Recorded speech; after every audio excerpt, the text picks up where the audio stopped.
Olá, alunos! Eu sou a professora Elaine e trago hoje para vocês a correção da semana 4 do PET volume 4 do primeiro ano do ensino médio. Vamos às atividades? Um pesquisador interessado em produzir em tubo de ensaio uma proteína nas mesmas condições em que essa síntese ocorre nas células, utilizou ribossomos de células de rato, RNA mensageiro de células de macaco, RNA transportador de células de coelho e aminoácidos ativos de células de sapo. A proteína produzida teria uma sequência de aminoácidos idêntica à do letra A, rato, B, sapo, C, coelho, D, macaco ou E, macaco e rato.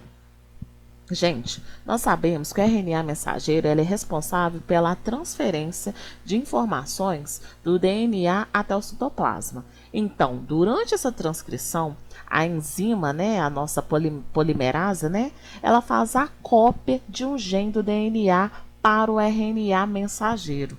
Quem está diretamente ligado a esse processo, a esse RNA mensageiro, ali no caso do meu enunciado, é as minhas células presentes no macaco.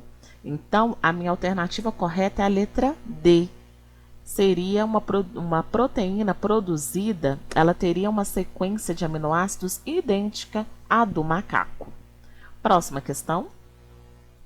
O conhecimento que agora se acumula rapidamente sobre ribossomos está alimentando a esperança de que sejam encontrados antibióticos mais eficientes e que os atuais. Muitos antibióticos agem sobre ribossomos, paralisando a produção de proteínas vitais. Mas as bactérias têm oferecido uma crescente resistência à ação desses medicamentos.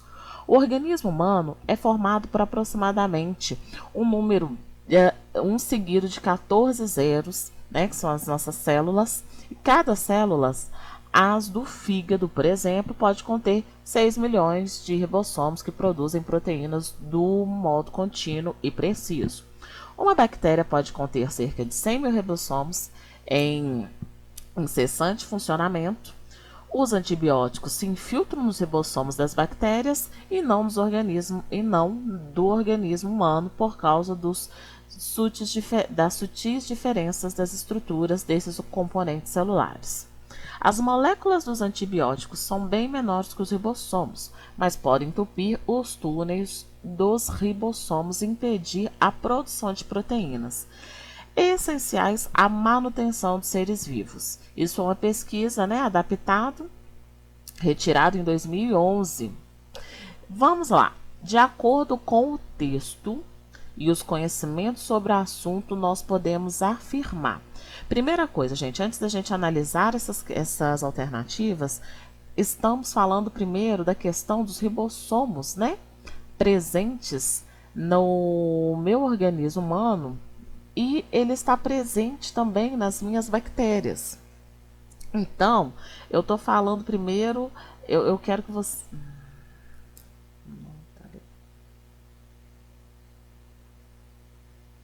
Então, vamos lá. De acordo com o texto e os conhecimentos sobre o assunto, pode-se afirmar que, letra A, os antibióticos trazem benefícios somente aos seres humanos, pois são os únicos animais que possuem ribossomos? Na verdade, a letra A a gente já pode descartar, porque nós já sabemos, não somos os únicos animais que possuímos ribossomos. Então, a letra A está incorreta. Letra B. Os ribossomos das bactérias, assim como os dos vírus, realizam a transcrição de moléculas de RNA mensageiro para produzir proteínas? Pode ser, mas vamos ver as demais. C. O número de ribossomos é o mesmo entre diferentes células do mesmo organismo e isso pode ser um dado importante para a classificação de seres vivos? Vamos lá. Letra D. Os antibióticos induzem a formação de ribossomos resistentes, deixando as bactérias resistentes, dificultando a cura das doenças bacterianas? E letra E. Se os ribossomos humanos fossem iguais aos das bactérias, os antibióticos não poderiam utilizar como alvo essas organelas. Gente, vamos lá. Primeira coisa, o meu retículo endoplasmático, ele possui como principal função é a síntese proteica, né? Então, se ele já tem essa função de síntese proteica, algumas alternativas já podem ser descartadas, né? Porque, na verdade, em A, B, C e D, eu não posso considerá-las como sendo afirmativas, porque eu já tenho essa presença de síntese proteica presente no meu ribossomo. E, na verdade, vamos ver aqui em E. Se os meus ribossomos humanos eles fossem iguais aos da bactérias, os antibióticos não poderiam utilizar como alvo essas organelas. Isso, gente, com certeza. Imagina, se os meus ribossomos fossem idênticos aos das bactérias, o meu antibiótico ele vai impedir essa síntese proteica. Então, a minha letra E é a minha resposta correta, porque realmente, se eles fossem idênticos aos das bactérias, os meus antibióticos não poderiam utilizar como alvo essas organelas. Meu antibiótico ele ia impedir a quebra dessa síntese proteica. Então, a minha resposta correta é a letra E. As atividades celulares são orientadas pelas informações contidas no DNA, que são decodificadas em proteínas através dos mecanismos de transcrição e tradução. O que faz uma baleia parecer uma baleia são suas proteínas. Assim, as proteínas determinam as funções vitais da baleia, como de todos os seres vivos. Para ditar o desenvolvimento de um organismo, a informação do DNA deve, de algum modo, ser convertida em proteínas. Esta conversão ocorre porque o DNA contém um código genético para os aminoácidos que compõem as proteínas. Neste código, cada aminoácido é representado por uma sequência de pares de bases e essa sequência é refletida na sequência de aminoácidos reunidos em uma cadeia proteica. Assim, traduzir o código genético significa passar o código de sequência de bases para uma sequência de aminoácidos. Deste modo, o DNA é decodificado na forma de uma proteína estrutural ou enzimática, que, por sua vez, é responsável por uma característica do organismo. Podemos afirmar que 1. Esta codificação se faz através da leitura de sequências de 3 nucleotídeos, chamados códons, que especificam aminoácidos. 2. Os códons diferem entre diferentes táxons de seres vivos. Há códons que não codificam aminoácidos. 3. A decodificação ocorre no citoplasma celular, em estruturas chamadas ribossomos, a partir de uma fita simples de DNA que deixa momentaneamente o núcleo somente para tal função. 4. Cada códon traduz apenas um aminoácido. 5. Alguns aminoácidos são codificados por mais de um códon. A isto chamamos degeneração do código, o que possivelmente traz maior estabilidade contra mutações do DNA.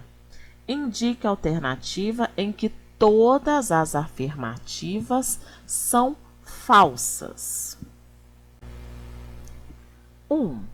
Esta decodificação se faz através da leitura de sequências de 3 nucleotídeos chamados códons, que especificam aminoácidos.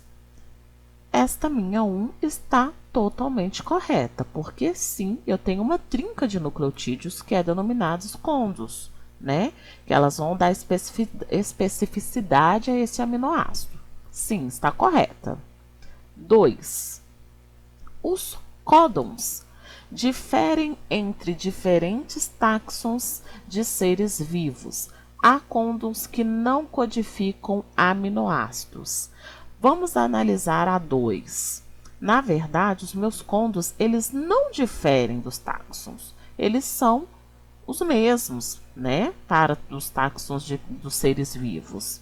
Eles codificam sim os aminoácidos, mas não diferem não, ok? Então, a minha 2, ela está incorreta. 3. A decodificação ocorre no citoplasma celular, em estruturas chamadas ribossomos, a partir de uma fita simples de DNA que deixa momentaneamente o núcleo somente para tal função. Vamos analisar 3.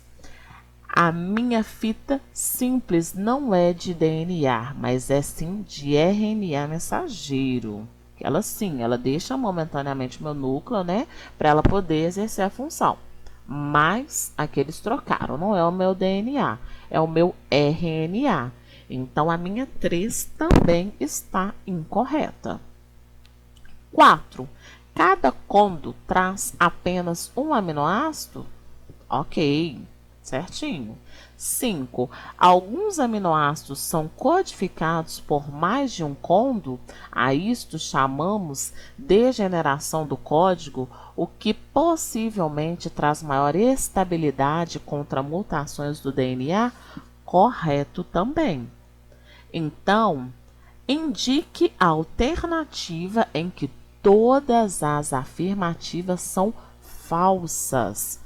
Então, nós já descobrimos quais são as alternativas falsas. É a alternativa C, 2 e 3.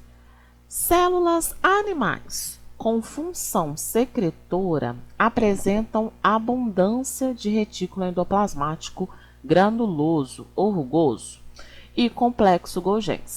Estruturas que se localizam próximas a uma à outra e que trabalham em conjunto. Neste trabalho em parceria, o retículo endoplasmático granuloso A libera proteína digestiva em vesículas denominadas lisossomos que atuarão em conjunto com os tilacoides do complexo Golgi. B. Produz fosfolipídios da membrana que serão processados no complexo Golgi e liberados no citoplasma para a formação de novos ribossomos. C. Síntese proteica e as transfere para o complexo Golgi. Sintetiza, né, proteínas e faz a transferência, que as concentra e as libera em vesículas, que terão diferentes destinos na célula. D. Funde-se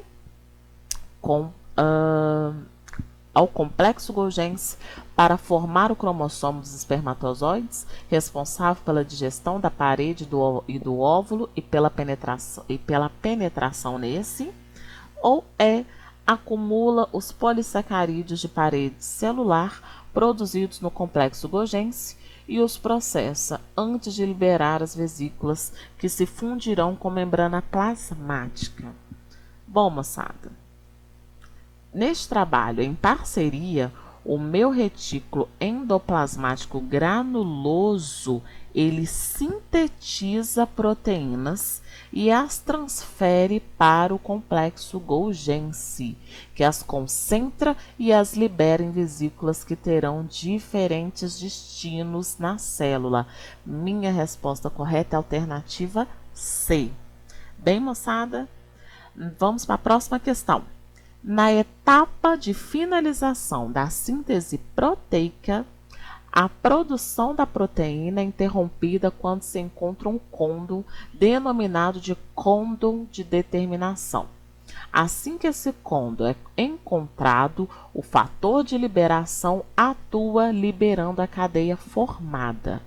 Dentre os condos abaixo, qual não representa um condo de determinação?